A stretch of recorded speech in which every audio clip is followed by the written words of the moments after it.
Mais nous voulons tous la sécurité. La sécurité, Ouais. vous savez, c'est le bien le plus précieux. Ouais. Et parce que c'est tous les efforts qui ont été faits en faveur de l'armée, tous les Maliens l'ont apprécié. Mais regardez aujourd'hui, si on veut être honnête, l'insécurité ne fait que s'agrandir.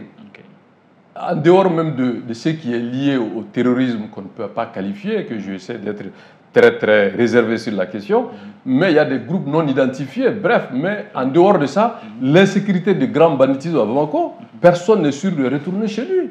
Moi qui vous parle, l'autre jour, on a tiré dans ma maison 2 balles sur mon véhicule, sur le portail, aller avec les 9 millions de mes enfants, à 21h, chez moi, la Fiabou Taliko, sans compter.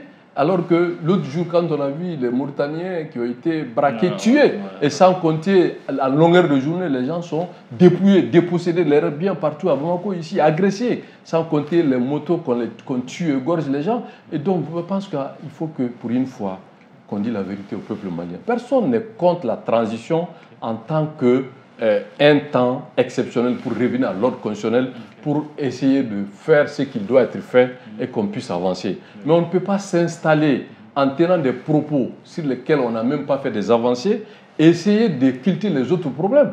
Parce que l'insécurité n'est pas seulement ce que je viens de dire, mais quand il n'y a pas d'emploi. Regardez pendant cette transition, combien d'emplois ont été détruits. On ne parle même plus d'employabilité des jeunes.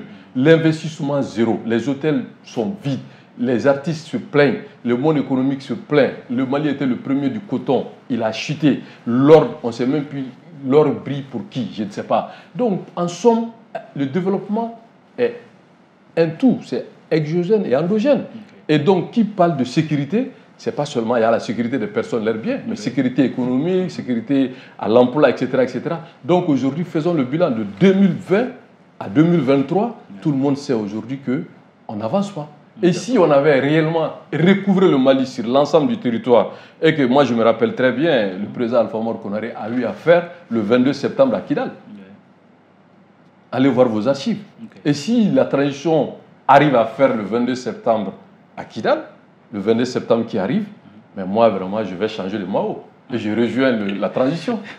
Donc c'est un défi que vous lancez à la transition. Ce n'est pas un défi, mais c'est un souhait.